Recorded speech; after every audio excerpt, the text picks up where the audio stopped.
Introducing candle tree, Parmenchera cerifera of the family Bignoniaceae. Candle tree is an evergreen tropical tree native to Panama and is commonly cultivated in tropical and subtropical areas as an ornamental plant. Its leaves are compound and usually consist of three leaflets. One of its most distinctive characteristics is its tendency to produce flowers and fruits directly from the trunk and older branches. The fruits are long, cylindrical, waxy, and candle-like, which accounts for the common name candle tree.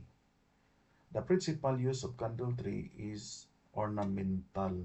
It is planted as a specimen tree in gardens, parks, botanical gardens, and other landscape areas because of its unusual candle-shaped roots and attractive flowers. The species has also been recorded as being used as animal food.